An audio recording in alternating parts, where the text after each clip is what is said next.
Alors le système qui permet de piloter les éclairages d'un appartement à partir d'un module Bluetooth. Donc voilà, voici la réalisation. Donc on a la réalisation matérielle ici. Là vous avez le module Bluetooth. Là vous avez le bouton Restart pour appairer le module Bluetooth avec un téléphone Android.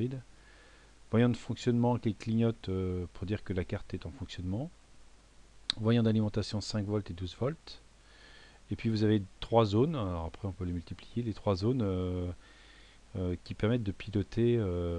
Donc ce sont des relais statiques qui permettent de piloter le télérupteur. Donc au niveau fonctionnement, donc voilà ce que ça donne. Donc soit on commande par télérupteur, comme ça vous avez là, en allume en éteint, ou alors on téléphone par le téléphone Android. Voilà.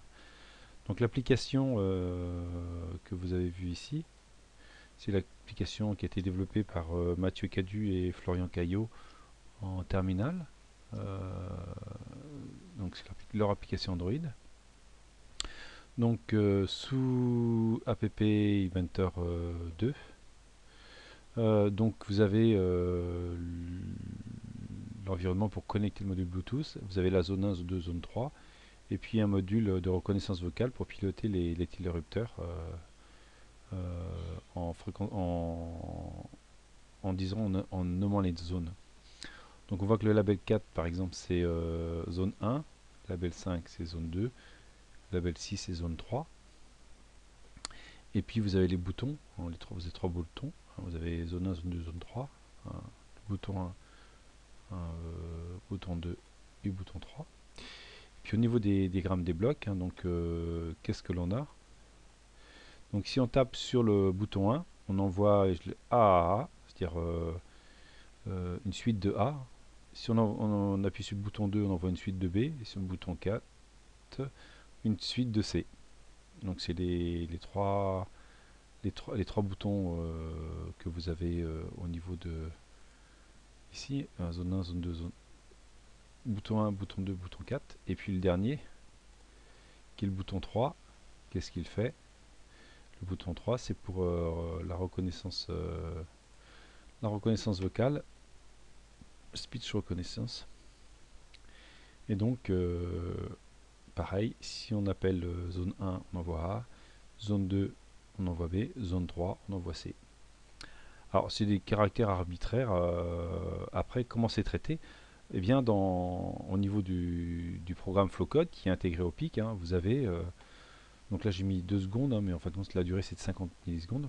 Donc on a une liaison série, on vient scruter la liaison série, on récupère la valeur de l'information dans la variable Rx, puis on texte Rx, si c'est 65, c'est-à-dire c'est le caractère A, 66 c'est le caractère B, 67 c'est le caractère C. C'est les trois informations qui sont envoyées par la tablette Android. Donc vous voyez, si on peut faire une simulation, donc si on envoie le caractère A,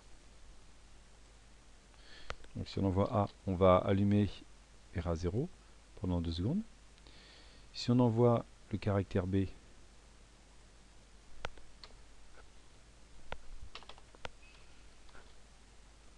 on allume RA1.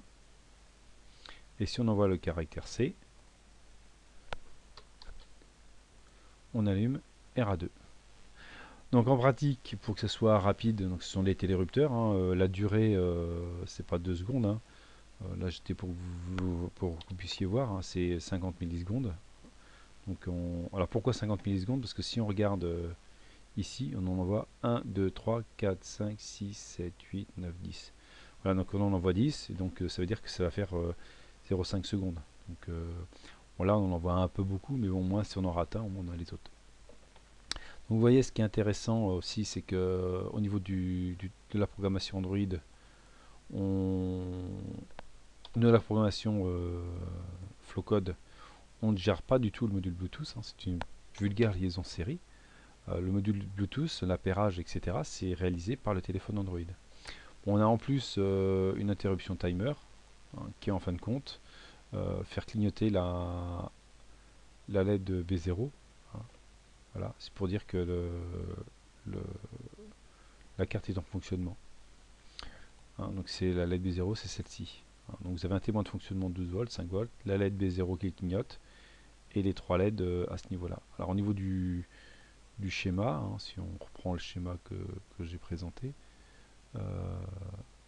voilà, hein, le schéma c'est celui qui avait déjà présenté dans une précédente vidéo. Donc là vous avez l'alimentation, donc un port dresseur, hein.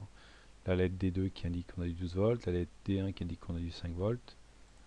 Vous avez le module Bluetooth qui est connecté à ce niveau-là.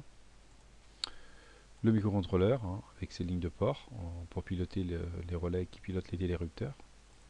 Et puis là vous avez des relais statiques avec les témoins de fonctionnement, les 3 LED, hein, qui sont les 3 LED, ces 3 LED là, hein, zone 1, zone 2, zone 3. Là on a les 3 relais statiques, hein.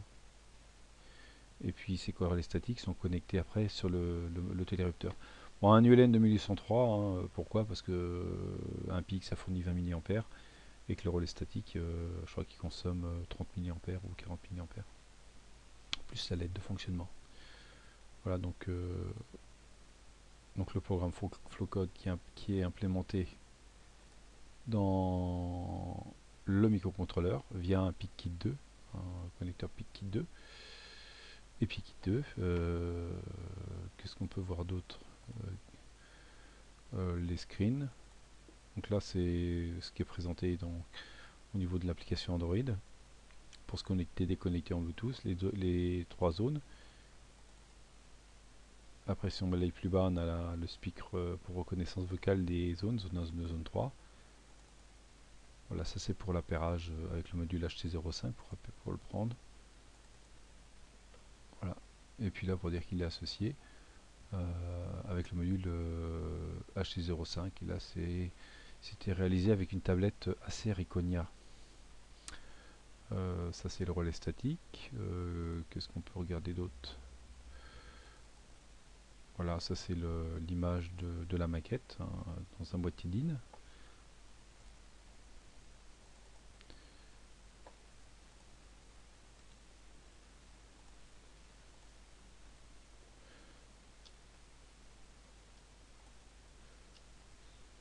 Donc là c'est l'application, là pilotée par l'application Android. Bon, l'application a été faite aussi sous Tomolite le .zip sur app bêta, hein, et puis ils ont développé sur app2, app Inventor 2. Voilà. Donc voilà ce que je voulais vous montrer, le programme Flowcode. Puis après, donc c'est fait pour 3 relais, mais après on peut multiplier sans aucun problème. Bon, l'avantage d'une liaison Bluetooth, c'est qu'elle est sécurisée et que vous pouvez pas vous appairer comme ça. Donc la partie par contre commandatée, changement de nom du module HT05 ou le code PIN, c'est pas du tout géré dans le programme Flowcode, hein. Donc après il faut soit en hard avec une liaison Siri, envoyer les commandes AT pour nommer le module HT05 de notre nom, changer le code PIN, hein, mais c'est pas réalisé sous l'environnement Flowcode. Voilà. J'espère que vous avez compris ce que je voulais vous présenter. Et puis merci à Mathieu Cadu et à Florian Caillot pour leur travail.